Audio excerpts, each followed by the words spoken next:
per woo. So that's why Prestovit needs to be feared in this one, is despite that data, you look at the in-houses, and it is dominant coming into this one. Game 1 of day 1, Crowan, and what a performance I am expecting from pretty much every single player. I can't wait to see how this fleshes out. We're starting with Sox on this one, and let me tell you what, Bryce put together some interviews with this one, and one of the questions he asked is, what item are you looking for at the start of this game? And it is just so different from player to player. Yeah, I think Sox from that interview did say sword, and looks like he didn't end up getting that one right there, but it's still okay because he's comfortable with these lines starting off with the bow. But Sox, I mean, talking about that information, Sox is a player who's going to be feeling super confident going into this event. He thinks is by a pretty wide margin, actually, he's one of the favorite. I think that there was some numbers thrown out there, like 25 to 30% chance to qualify for Worlds. That is pretty insane for a player to be that confident in their own performance. Yeah, and honestly, a lot of this kind of crept out in the last couple of days as well. You know, Sox had a child in the last year, and you know that dad buff is certainly a real thing. It's felt like, but that consumes a lot of time. You know, you have to combine that with work, and he honestly has this I think this shadow right over him. That's his past performance. Can he live up to that again?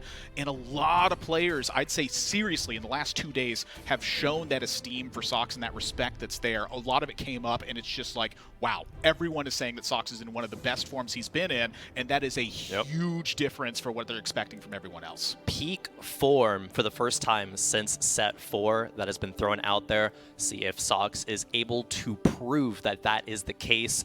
An early Lagoon opener definitely makes me think that it's a pretty good shot too. The Mirage can be electric overload there. Not too great for Deja, but Sox can still play all these lines phenomenally. Sox, you were talking about, Admiral, had so much, or not so much time comparatively to the rest of the field because, you know, that dad buff, but still, even with that, his in-house performances have been absolutely insane. I want to point out his positioning here in the 1-4 as well. Cornering the Malphite into that corner means that your Lagoon has more opportunities to cast, get those stacks rolling a little bit earlier. Tech. It's those tiny little things like that that can make an astronomical difference when you measure it up. Sox already showing it before we've even played around versus other players. That's just so good he is. It's going to be going so aggressive slamming items already, but Sox knows all of these little niche things. I think everyone in North American TFT looks to Sox, especially for positioning nuances, and we saw that right there in just the 1-4 round. That's what separates the good from the great TFT players, Admirable. Silver Augment to kick things off, a very quick preparation take, and this means getting units on the bench and buffing them up, and this is something that I love to see. I feel like preparation drastically changes the way that you play the game. You're not looking nearly as much from the economy perspective. Your economy is mostly going to be building a win streak with strong units, and this is the other thing I want to point out is the item that's sitting on the Kai'Sa right now. How often do you see a Runon's there? I mean, this does not expect to be one of the final pieces that he's going to be holding on to, but a lot of the metagame right now feels like slamming an item, developing your team, and finding the right point to commit to a certain lineup. Yeah, definitely. Sox is kind of hedging both directions here because this is very much a meta where you want to preserve HP, and that goes into, you know, slimming that Runaan's, but also on the other side, there's Lagoon, so you're going to be farming up a bit of gold for extra econ as well, and wow, that is such an early Goldmancer's Full Bear Rage Blade at that. Such a powerful eater right now. That's P-God that has that. Oh, P-God, set 7 world champion here, making a good start for it at regionals.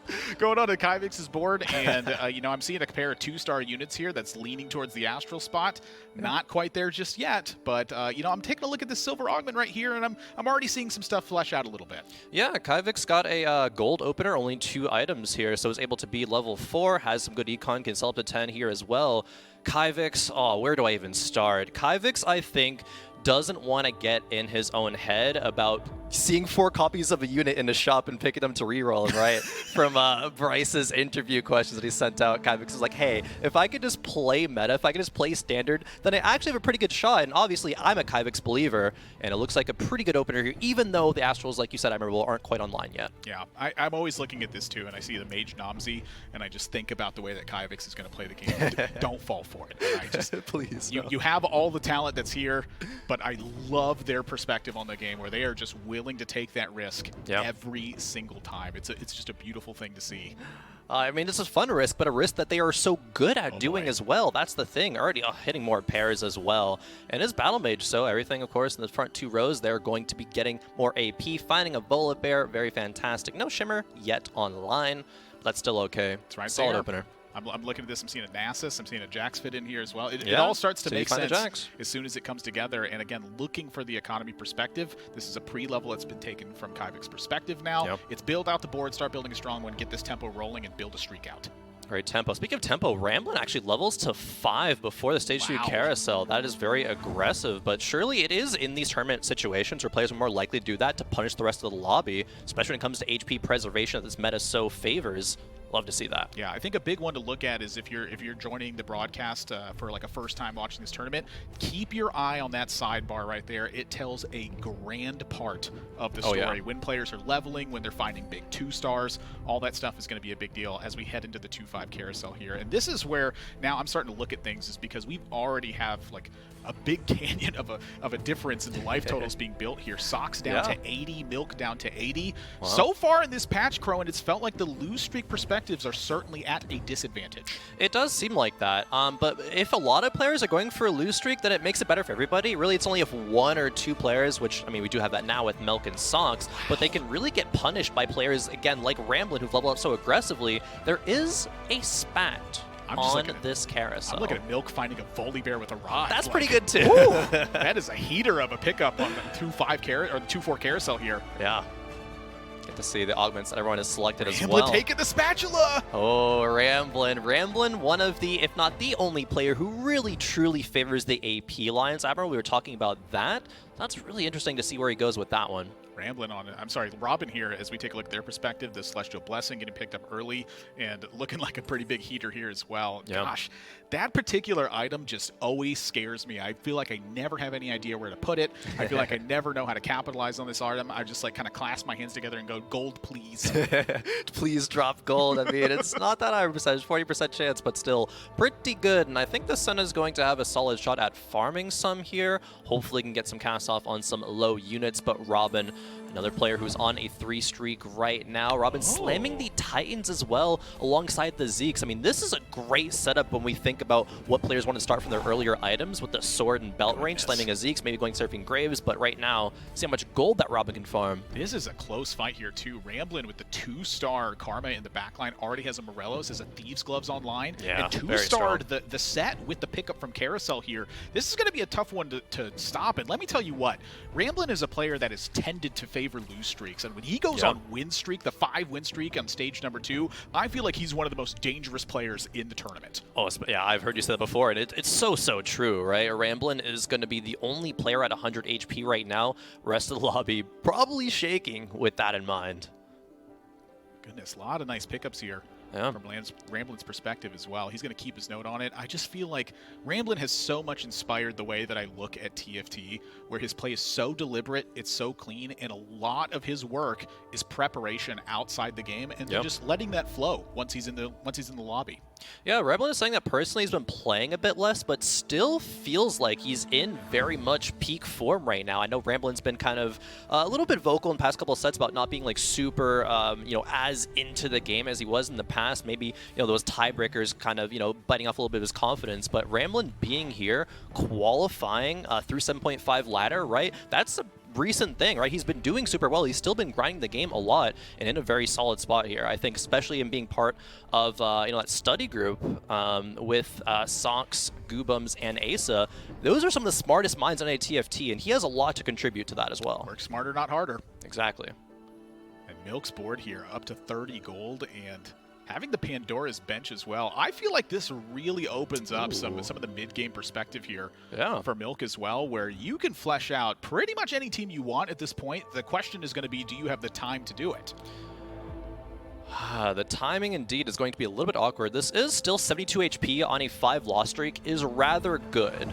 You'd be kind of concerned maybe if you were like low 60s, 50s as well, but Milk has shored up these HP losses fairly well, can sell up to 30 gold at least, see if we can make it 40. But the important thing is, take a look at the bench there, Admiral. That's a champion duplicator, and there's Pandora's bench, so we could be seeing some crazy like 3-star dragons in the future for Milk with that. 2 swords and a belt when you've made yourself a death cap. Yeah, I mean, it's a little bit awkward. There are some comps that can utilize both AP and AD items. You know what one of those comps is?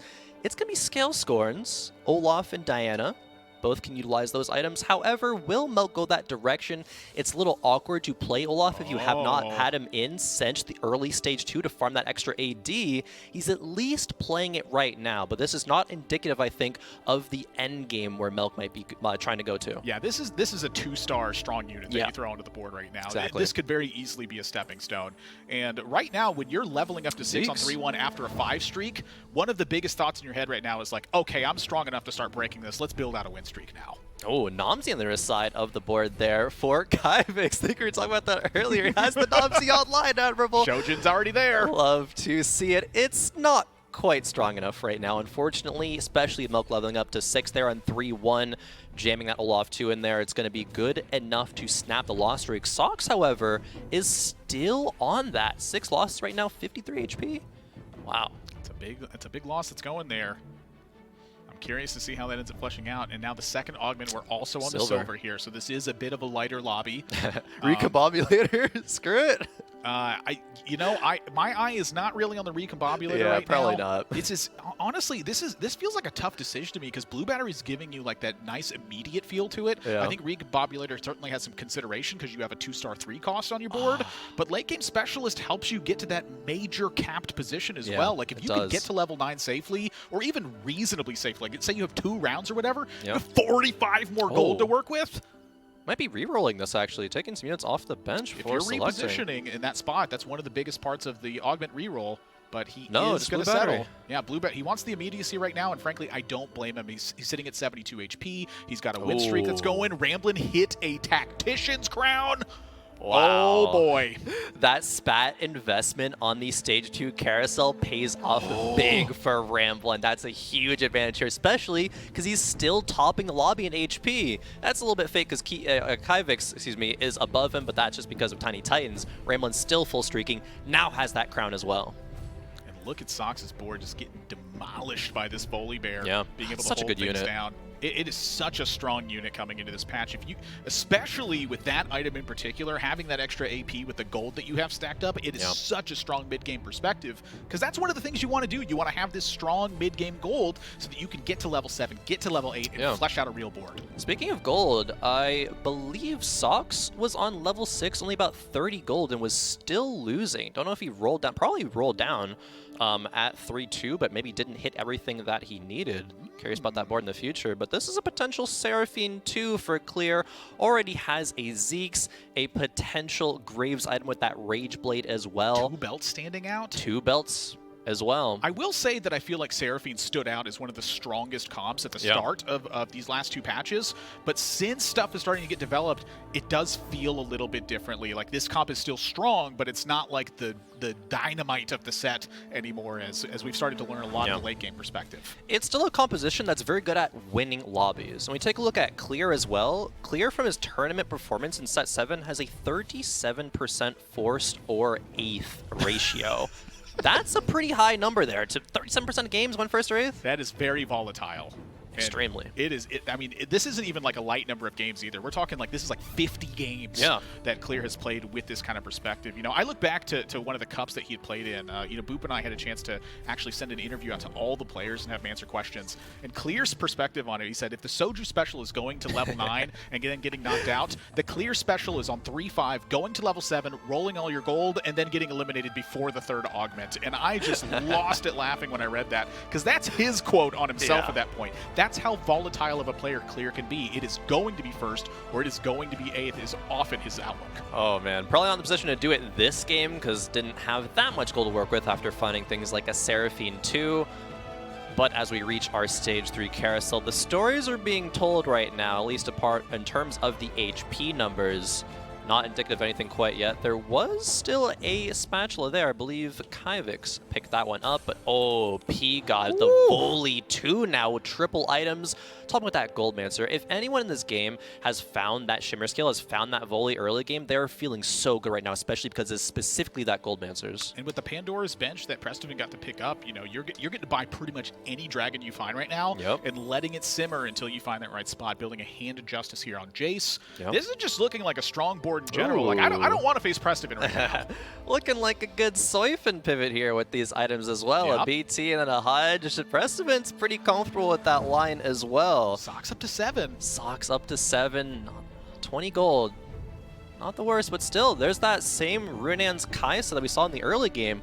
But if you think about Kai'Sa and how she wants to bridge the gap between early to mid to late game, it's really with items like Blue Buff, Morello's as well, but Sox is trying to hold his own with just what he got. You got to eliminate what's there. And, you know, I'm starting to feel it a bit for Sox here. He just keeps facing Volibear after Volibear that has the Shimmer skill online. It's just a tough spot to be facing. You know, those are just rough matchups you're going through. Ramblin' Streak, the king can bleed. Finally. Still pretty good to streak for 8 rounds in a row before finally taking your first loss. Not too unhappy about that one. Doesn't look like it's a position for Soam here from Prestivan's spot, so that's likely to go again. Any Shioyus? Any Siphons, please? He's going up to 80. He says, give me the max on the gold. Yeah.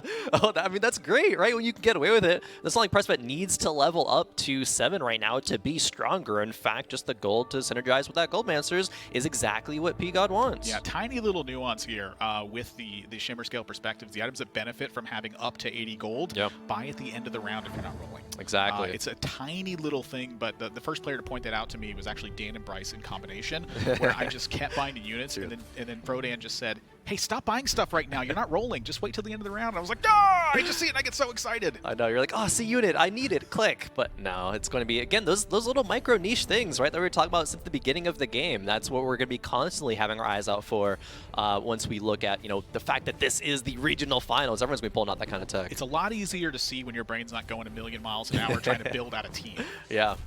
Which, I mean, some players, their brains are going to be doing that. There's some players who are newer to the regionals kind of, regionals field here, right? And that's a ton of pressure to be at, like, your first big event. Some of these players are mainstays in terms of competition here. But first, Sox, big roll down. Yeah, I think the preparation thing here is a big deal too. You know, Sox is one of the first players I saw rolling during creep rounds. It's just like a free round for your investment, but at the same time, when you decide to roll in this perspective, what you're doing is you're buying time. You're giving yourself just that little bit of an extra moment to make key decisions that can absolutely be a big deal. He was the first player I ever saw to do this, and frankly, I've seen it pay off time and time again. This has become like a normal perspective of playing the game. Exactly. According to Bryce's interview, Sox said he is the best Soifin player by far on the server. So we get to see that happen in real time right now, Admirable. Can he make this pivot happen from behind? He already has 1 Shioyu, 1 Siphon, but is still not where the composition wants to comfortably rest. It is a pair of Shioyus as well. One in play, one on the bench. It's full stack Getting on the one in play. 2 stacks on your Siphon here as well. And frankly, the items feel like they're pretty good for this. I feel like despite the fact that Sox is at the 39 right now, the lowest health in the lobby, I feel like this is a real opportunity to come back. Definitely is. The road to come back right now starts here for Sox. Still, again, like we mentioned, only the tier 1 dragons, and really not that many items as well. Just 1 Runans for the Shioyu. I mean, enough doesn't look like it versus Ramblin' here. Ramblin' has that Titan's Giant Slayer on his area in the back line. I mean, how is he going to take care of this Shioyu? It feels like it. I mean, it needs to be done right now. It's getting a little bit close here. Admirable Zeri, if she can get an extra cast off, able to make it happen. The but Shioyu's casting the Runans. Oh, it's so close! The Jade statue can't deliver it. Sox taking another loss here. He hasn't been able to string together some wins, but I feel like he is really close to this board. Catching online, close. Celestial Blessing, Cybernetic Shell, and Ascension offered. If this is a high AD lobby, the Cybernetic Shell is looking great.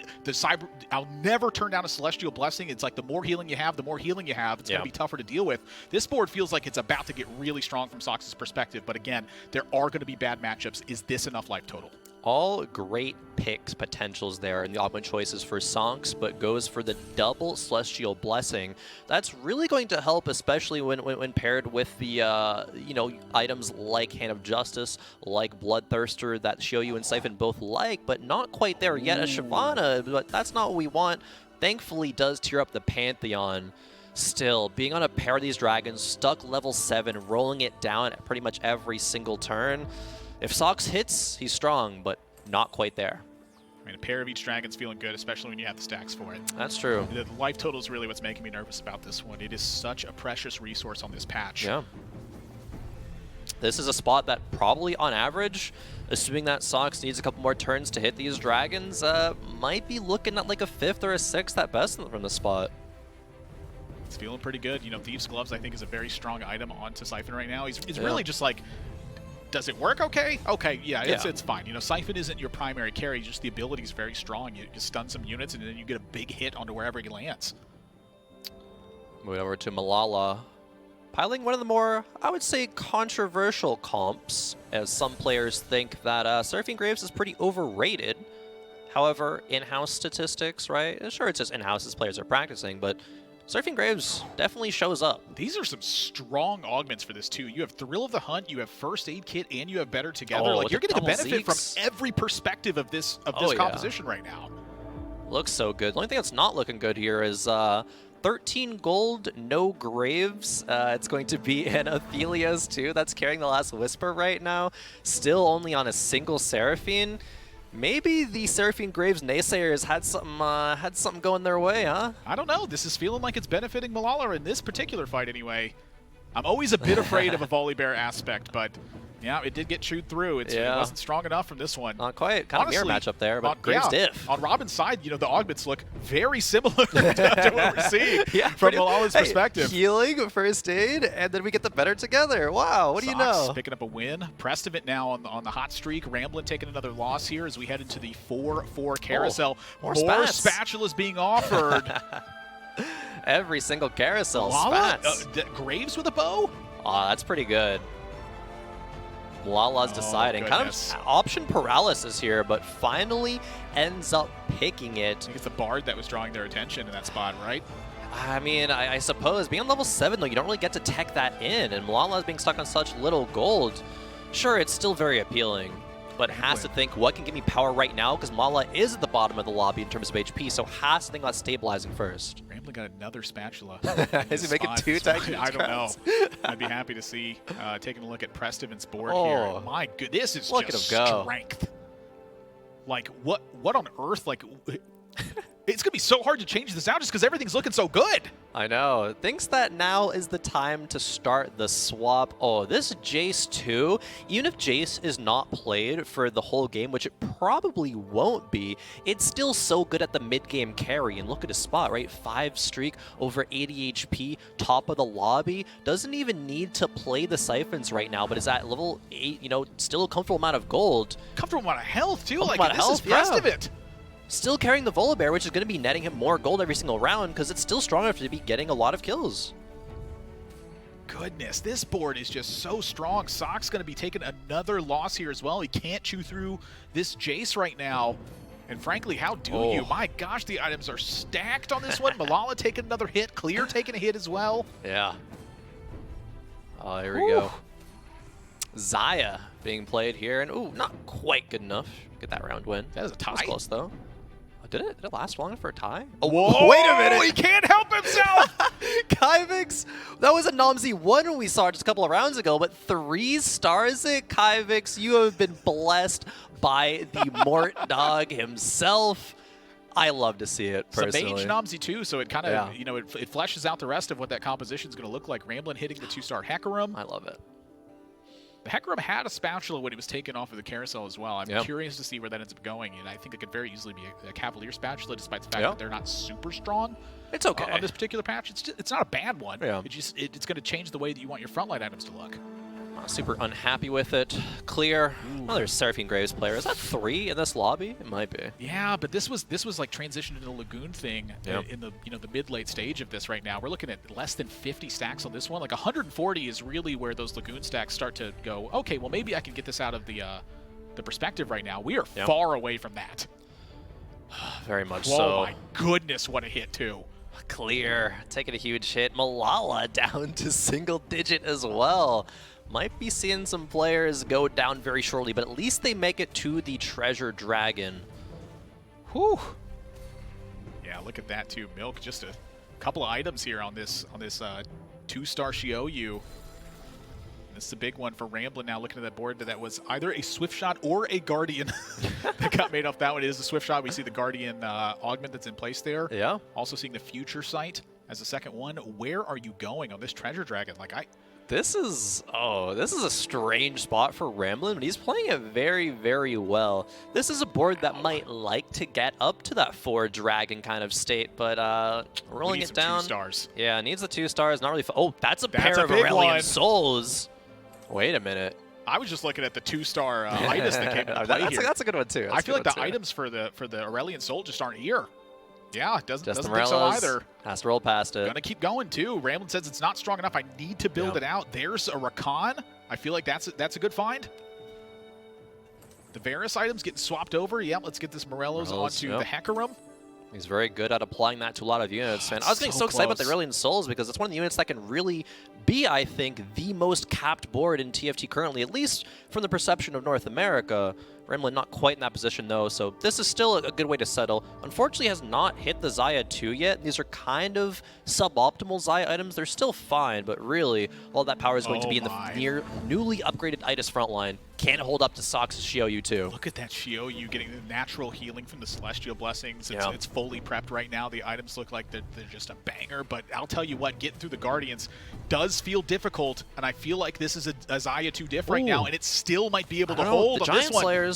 Itis has just held so long in the front line. Hecarim gets on their cast. The Hecarim drawing the attention so that the Xayah stays safe. That's such a big difference. Oh, Sox dropping to single digit, but Momlala dropping entirely. Someone has to take an 8th place admirable when we get the best players together. Unfortunately, Momlala takes that mantle here in game number 1.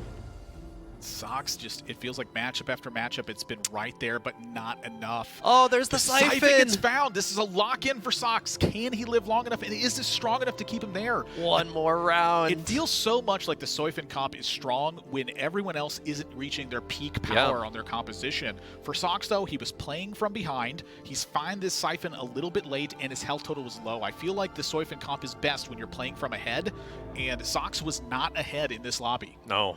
Not at all. Needs to pray that this is a good matchup here. Going to be versus Clear. Another player stuck on level 7, but Clear has the Seraphine 2, has the Graves in the backline, and the Zeeks with it. Is it enough? Can the Xiaoyu do it? I will say that Zyra stun, even though it was Jades and Xiaoyu here, it's like the Xiaoyu is the one you're after, is what it feels like. Graves getting targeted right now, and I don't think the Graves is going to make it through. And let me tell you what, if the Graves doesn't make it through, the Xiaoyu is going to chew through the rest of that line. Sox hangs on. And doesn't quite send Clear packing yet, but it's close down to single digit as well. Sox will now have Siphon 2. Will now get to save economy and try to level up to 8. If Sox can make this comeback work, that would be such an impressive run. And these are some pretty decent items in the TG to start doing it with. I mean, you're done for now on level 7. I'll put it that way. We're chilling. 0 gold, though. Just hoping. Perfectly set up. Here we go. How much better could it be? Well, you know, level 8, maybe like 50 more HP. We're assuming maybe. that you're stuck on level 7. Of course. Just don't be level 7. Just don't be stuck. So Prestivent still on the heater. Opener. Milk now on the heater as well. Ramblin' down to 57 in this one. It is an absolute canyon between the top 3 and those bottom 2 spots. Or in that bottom spot, it feels like these matchups, there's so much tense to them. And now it's basically the mirror match. It's like, do you favor the Jade or do you favor the Siphon? Is what this looks like right now. Yeah, I mean, Siphon has 2 really big threats right now. Sure, the Jace is going to be a threat for Milk, but it's getting dealt with pretty handedly. Already down. Siphon, though, versus the Xiaoyu. Feels like it's going to be tough. And look at the Pantheon still just like looking like virtually untouched from this spot. Xiaoyu, that's the wrong unit! Uh-oh, now it's a little bit of 2v1 action here, but the true damage crits coming out. The Xiaoyu gets the big damage and is going to get the job done. Sox is going to go out with that in 6th place. Not able to make the comeback happen. The back-to-back Worlds appearance Milk says, no, Sox, this is my tournament. Wow, I look at this carousel, I see Robin getting a Guardian spatula here. It feels like Guardians is like the primary front line right now. And Milk gonna land on the Shojin here. Ramblin' getting another Swift Shot emblem. That's what, 5 you can play comfortably? It's like That's 16 crazy. Swift Shot. Yeah, It feels I like you can play at this point. Guild Soraka being left. Wow. You know, no guild players. Guild feels like it's a very niche position for it. It's like when you're set up for it, you're set up for it. But when you're not, you're definitely not. 8 Seraphine's here as well for Robin. It just feels like this is a classic reroll position. Another player stuck on level 7 trying to roll for these big hits is one off, but the really interesting thing here is now for Guardians, that's only a Zac 1 with no items in the front line, so that's going to fall over pretty much immediately. Gonna maybe have a half a second longer now with the 4 Guardian online, but not a great spot for Robin. Nice Shroud. Beautiful Shroud. Just is the unit strength there. That's really my big question right now. You're not only are you getting Zephyr'd onto your Seraphine there, but your Seraphine items are not super strong at the moment. This is all Graves, and Graves is getting targeted now without an Edgenite. No, that's going to be it. Robin not able to hang on any longer. Gets pretty much full wiped there in that fight out in 5th. Our top 4 is here, Admirable. Milk taking a hit here as well. Kyvik's hanging on too. It feels like they've built this out pretty stably. There's the Nomsy. Look at those items on the Nomsy as well. Infinity Edge, Jewel Gauntlet, Shojin. This is going to be cranking those fireballs, and it is doing it hard. This is an absolute treat to watch. Kyvik's in his element. There's a Skarner 1 on this board with a ZZ Rot and a Shroud, but Kyvik's does not care. Look at that 7 mage. It is so beautiful to see that. Honestly, this is like almost like a full Tiny Titans contribution that got taken here as well. It feels like this is the kind of augment that fits perfectly with how Kyvix is going to play the game. It really does. I just want to see this Nomsy cast. It's going to delete anything that it touches. Stalled here for a moment. Oh, not exactly where he wanted to shoot. There's still the Xayah online in the back line. Still a lot of damage, though. You know, if you're going to take a loss, I'll tell you what, the Nomsy's cutting a lot of the damage sometimes. Here we go. It's just the Guardians here just providing so much against this. Too much. Ramblin's team is just so strong on its resilience. Man. Ramblin', even without an AP line that he favors, still able to look so strong on a kind of a comp that no one really came in favoring, right? Xayah's kind of on the bottom side of the AD flex kind of compositions there, but Ramblin's making it look easy. It's got to be in the right place at the right time. Here it is. I feel like he may have found it. Prestivant we saw at 50 gold, taking a hit still at 58 HP. My goodness, how are you going to stop Prestivant in this one? It feels like he has so much time to cap the board. He does. I think Prestivant is a player that if you give him time to cap out a level 9 kind of full strength board, he does it very, very well, especially his improvement just as a player over the past couple of sets. He's done phenomenally, especially in that regard. Kyvik's not looking for a second Sunfire Cape, I can tell you that much. No Reforger as well. 40 gold. I mean, it's 2-star some stuff here. Like the Skarner. Yeah, I mean, Syra. We're effectively at level 9 with the Tactician's Crown there, yes. So not too much to worry about. You're not having necessarily the 5-cost rolls, but for Prestivant, we are now at 9.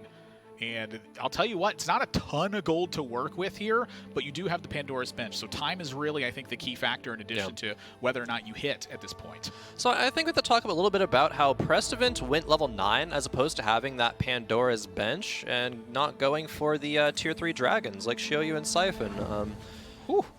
Is it going to be worth it? I don't know. Soraka has some fantastic items in the back line, and it gets Zephyr'd. Look at that Hecarim just cranking in the attack speed. Like, this is so much CC you get over the fight because the Hecarim's not a tank. The Hecarim is, it's like a bootleg Bard at this point. Yeah, probably better, in fact, because it's going to still be able to be tanky when units get to it, but don't even get the chance. Prestivant's board just gets full of wipes there. Ramblin'. Wow, what can he do? This is really tough. Ramblin' on the hot streak now. Kyvik's, this feels like a pretty tight top 4, honestly. I feel like it can kind of go either way, but for Prestivant, a lot of this is going to shape up to how these dragons end up panning out, because that looks like where he's headed right now is to go for the actual cap on the board. Yeah, looks like it, finally. Soraka, once it does get time to heal and get multiple cast-offs, especially as that Archangel stacks, Prestivant's board is not really going to die very easily. And he still has that Jason there with triple items as well. I think this is definitely a board that can deal with Kyvik's, but let's see where this Nomsy cast goes and if it can do enough damage. It's a big Shroud in the middle there, too. The longer it takes for that Soraka to cast, the less of an impact it's going to have. And look at that board get melted gets the cast by the Nomsy in this spot. It is way too late for that Soraka to make an impact, I feel. Unless Siphon does not get the charge, Nomsy is going to be able to take it out. Still, players are not low enough HP to be in real danger right now, but it's evening out as Milk does drop dangerously low.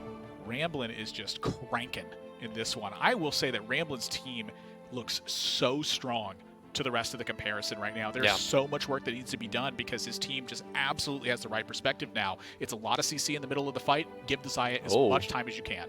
Milk. Going for tier 3 Shioyu. Needs to live the round and have one of Sohm or Siphon hit Shioyu, and it's going to be lobby winning potential. Needs to survive just this next round, though, to have that chance. I think that this is one of the matchups you can do it in. You know, Preston in the middle of a transition with that Pandora's bench. Milk trying to cap with the Pandora's bench. This is totally different perspectives.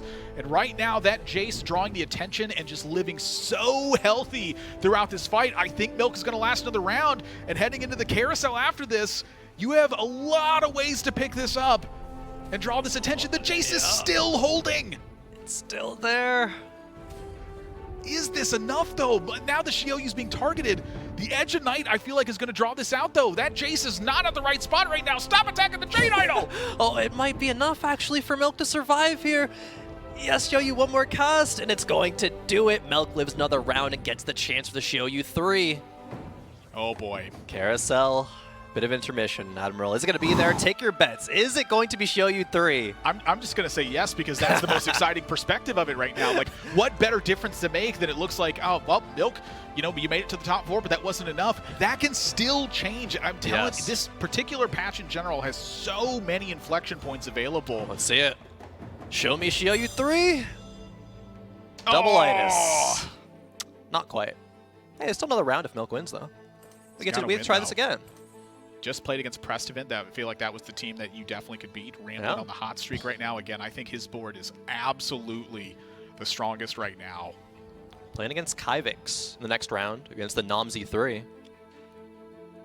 I do feel like this could beat the Namzi 3. You have a healing aspect with the Soraka. You have the Jade in place. You're like the kind of team that can do it, but is this enough? 7 Jade is a lot of Jade. I will say, though, that the Namzi looks completely unpressured right now. Yeah, Shioyu is on the opposite side. It's going to take so long to get there. Kyvix looking strong in this matchup. Oh, my. That was a huge cast on Namzi's side. Jace, though? Can it do enough damage? They're just not touching Namzi at all. It's too much damage. Milk getting eliminated by Kyvix. Preston falls as well. Top 2 situation. Ramblin still streaking, and Kyvix has somehow snuck his way into top 2. Wow. I mean, how do you beat this board? There's 2 Zephyrs in play. Yeah. His items are stacked. His team is so resilient. Going up to level 9 to add more units into play. How are you going to beat this? If we polled a bunch of people and say, what are the top two compositions right now for Game 1 in Lobby A, I don't think we'd be saying 5 Swift Shot Zaya or Namzi 3. Yeah. But these players have got here with these kind of unorthodox lines and are making it look so, so good. Can Ramblin close it out here? Decent Shroud. That's a pretty big Shroud to start things off here as well. But again, the Zaya looking completely unpressured. I think the board is spread here pretty well against what the Namzi's going to do. Is this cast enough? It felt like that second fireball, though, that just eliminated that corner. But the Zaya, again, pretty untouched. The Hecarim about to get another cast. I think this is it, Admirable. And yes, it is. Ramblin dominates Game 1 in Lobby A. Whew.